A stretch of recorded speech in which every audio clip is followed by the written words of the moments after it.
All right, so let's jump right into it today. We're going to do a deep dive into something that's been causing a lot of buzz lately. Yeah, it's been pretty wild. The nomination of Robert F. Kennedy Jr. to head the Department of Health and Human Services under President Trump. Oh, yeah, big news. Which is pretty interesting considering, Kennedy, he's known for his work as an environmental lawyer. Right. And comes from a very prominent Democratic family. And then you've got a Republican president nominating him. Yeah, and then you throw in his views on, like, vaccines and other health stuff. Exactly. And it's like, whoa, what's going on here? And so that's what we're going to dig into today. Sure. I think it's interesting, too, because, we did a deep dive a while back on birthright citizenship. Mm-hmm. And that really got people talking, about immigration. Mm-hmm. And this nomination could have a huge impact on healthcare and public health. Oh, absolutely. I mean, just look at the Senate hearings, protests, supporters, senators all going at it. It was wild. It was a total circus, and it just shows you how much attention this whole thing is getting. Oh, yeah, for sure. And you remember when Senator Sanders brought those unvaxxed, unfrayed onesies to the hearing? Oh, yeah, how could I forget? That was pretty intense, and it really brought up a lot of the concerns people have about Kennedy's, past statements on vaccines. Yeah, I mean, he keeps saying he's pro-safety, but it's hard to just ignore his history with that whole anti-vaccine movement, right? Right. And then there's the whole thing with abortion. Oh, yeah, that's a big one. He said he'll just follow President Trump's lead, which worries a lot of people who support access to, the abortion pill, Pristone. For sure. And let's not forget his Make America Healthy Again agenda. Right. He's talking about, like, changing the NIH and FDA, looking into food additives, maybe even getting rid of fluoride in our water. It's a lot. Yeah. And people have mixed feelings about it. Some are like, yeah, finally someone's paying attention to food safety, but then others are worried, about his views on science. Right. And how that might affect research and public health programs. Exactly. And then during those hearings, he didn't seem to really get things like Medicare and Medicaid. Yeah, he kind of fumbled through those questions. Right. And those are huge programs. So it made some people wonder if he can really handle running such a big agency like HHS. Yeah, it's definitely a lot to consider. So we've got this guy with a pretty interesting past stepping into a really powerful position. That's one way to put it. And it brings up some big questions. Like what? Like, how do we figure out what to believe when it comes to health? There's so much information out there. That's true, and especially these days. Exactly. So let's dive into who Robert F. Kennedy Jr. is, what he actually believes, and what this all could mean for healthcare in America. Sounds good to me. So starting with his background, he's known for his work as an environmental lawyer, fighting for clean water and going after polluters. Yeah, he got a lot of respect for that. He did. But over time, he started to embrace some views that have caused controversy. Like, his stance on vaccines has really worried a lot of doctors and scientists. Oh, yeah, for sure. He's linked them to all sorts of health problems, despite a ton of evidence saying otherwise. Right, and he's got these alternative theories about chronic diseases saying that environmental toxins and chemicals are the main cause of a lot of illnesses. And that's really resonated with some people? It has, but it's also gotten a lot of pushback from medical professionals who say it's just not true. Right. And could even be dangerous. Right. And it's not just health issues. Well, no. He's also promoted some pretty out there conspiracy theories about a bunch of stuff. Which has made people question, his judgment and his ability to think critically. Yeah, so by the time Trump nominated him, Kennedy was a pretty divisive figure, His activism, his embrace of these controversial theories, and his willingness to challenge, basically everything made him both admired and criticized. Definitely. And that all set the stage for those dramatic Senate hearings, which became a clash between people who saw him as a maverick and others who saw him as a real danger. With the future of the Department of Health and Human Services hanging in the balance, American health policy, and the well-being of millions. Huge stakes. And those hearings were something else. Oh, they were a spectacle. Right from the start, it was clear this was going to be a big deal. Yeah, you had protests, rallies, media coverage everywhere. It was electric. And inside, the tension was thick. Oh, yeah. You had the Democrats mostly against Kennedy's nomination, ready to challenge his qualifications and, all those past statements. Right, and the Republicans were generally more supportive. For the most part, yeah, although even some of them had reservations about certain things, like his stance on abortion. Right, and one of the moments everyone remembers was when Senator Sanders held up those unvaxxed, unafraid onesies.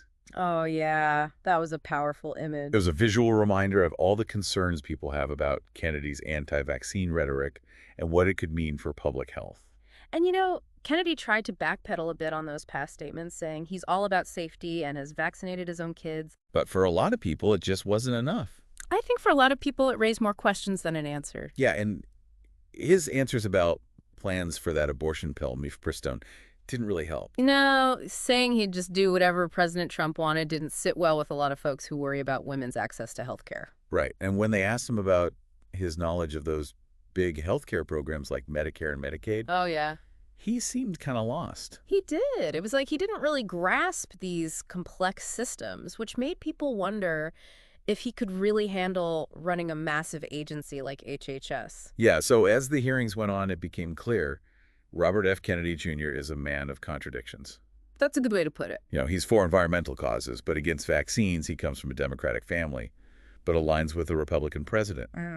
He talks about health freedom, but might restrict access to certain medical treatments. Yeah, it's a strange mix. And so when the hearings were over, the big question was, would the Senate actually confirm him for this powerful role? Because that would have huge implications for American healthcare. Absolutely. And the answer to that question, well, it was a real shocker, and it had a big impact. Yeah, it was a total mess, really. Everyone was scrambling to figure out what was going to happen next. Oh, yeah, it was like everyone was holding their breath, waiting to see what the next move would be. Like a big political chess match. Exactly. And as things started to settle, you could see the two sides really digging in their heels. Yeah, the Democrats were pretty much united against Kennedy, you know? Uh-huh. They kept bringing up his lack of experience with a big organization like HHS, his history with promoting ideas that go against, what most scientists agree on. Right. And that whole thing with letting President Trump call the shots on abortion. Yeah, they really didn't sit well with a lot of people. They just felt like he wasn't the right guy to be in charge of the health and well-being of millions of Americans. Right. And on the Republican side, things were a little more complicated. Oh, yeah. You had some who really liked Kennedy. Yeah, especially those who, are big Trump supporters. Right. They saw him as like a breath of fresh air, someone who wouldn't be afraid to shake things up in the healthcare system. They liked that he was focused on chronic illnesses and, questioning big pharma and all that. Right. And just kind of thinking outside the box. But there were other Republicans who were more on the fence. Yeah, they were worried about the vaccine thing. Right. And his lack of experience running big government programs. And that he might just tick off a lot of important people in the healthcare world. So this whole debate was playing out everywhere? Oh, yeah. Newspapers, social media, the halls of Congress. It was crazy. You had both sides just going at it, accusing each other of all sorts of stuff and trying to get the public on their side. It really showed you how divided the country is on this stuff. And the weeks went by and the pressure just kept building. Lobbying groups were working overtime. Campaign donations were pouring in. Political alliances were shifting. And Kennedy's nomination became a symbol of this bigger fight about the future of healthcare in America. Yeah, and what role science should play in making public policy. And it all led up to this big moment when the Senate was getting ready to vote. It was electric. No one knew what was going to happen. And then the votes were counted, and they rejected him. They did? Yeah, just barely. But they voted against Robert F. Kennedy Jr. leading HHS. Wow, that's a huge deal. Oh, yeah. It was a big win for his opponents and a major loss for President Trump. And the reaction was pretty intense. Oh, absolutely. The news spread like wildfire. You had Democrats celebrating, saying it was a victory for science and reason. Right. But then you had Republicans who were furious. Saying it was all political. Yeah, they said it was an unfair attack and that he was blocked just because of his beliefs. It really just made things worse in Washington. Oh, it did. The partisan divide got even wider. And all sorts of conspiracy theories started popping up among Kennedy's supporters. And it left HHS in limbo, Right. Without a leader. President Trump said he'd nominate someone else, but it turned out to be a lot harder than he thought.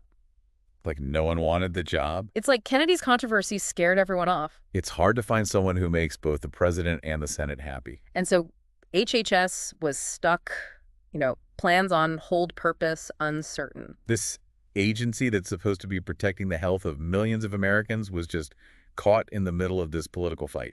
And the big question became, what happens now? What happens to HHS and to healthcare in America after all this? So yeah, rejecting Kennedy like that had a real impact. Yeah, it did. A lot of things were put on hold. It did, Yeah. especially at HHS. Yeah, important projects got delayed. Funding for important programs was kind of up in the air, and the agency just wasn't as prepared to deal with new health threats. It's like trying to sail a ship with no captain.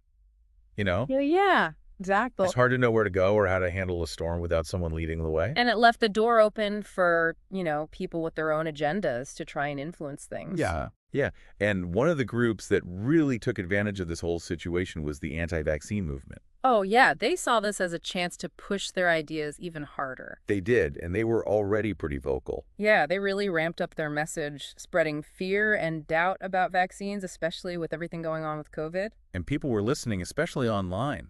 Yeah, those online echo chambers can be dangerous. For sure. And it had real consequences. Vaccination rates went down, Yeah. and we saw outbreaks of diseases that we thought we had under control. It was awful. It put so much stress on hospitals and public health officials. And it made people even more distrustful of science and experts. Which is the opposite of what we need. It really showed how important it is to have strong leaders in public health who actually, listen to the science. And the whole Kennedy thing just made the political divide even worse. Yeah, both sides just blamed each other for everything. And it really got people fired up about the role of science in government. Some people said we need to get back to facts and evidence. And others were basically saying that there's no such thing as objective truth. Which is a dangerous way of thinking. It really felt like the whole idea of democracy was being tested. Yeah, it makes you wonder how we're supposed to decide what's true and make decisions based on facts when there's so much misinformation out there. It's a tough question, and it's something we all need to think about. We do. So as we wrap things up here, what have we learned from this whole Robert F. Kennedy Jr. saga? Yeah. What are the takeaways? I think one big lesson is that we need to be careful about the information we come across. And who we trust. Exactly. We need to think critically, question things, and hold our leaders accountable. And we need to be able to talk to people who disagree with us. Yeah, find some common ground and work together to solve problems. Because at the end of the day, we all want what's best for our health and for our country. We do. This whole deep dive into Kennedy and HHS has been pretty wild. It has. It shows how complicated things are and how much our health and well-being are tied to everything else going on in the world. It makes you wonder what else is out there. What other surprises might be lurking in our healthcare system? That's a good question, and one that we might have to explore another time. But for now, Yeah. I think we've covered a lot. Yeah, we have. And then hopefully this has given everyone something to think about. Thanks for joining us for this deep dive, everyone. See you next time.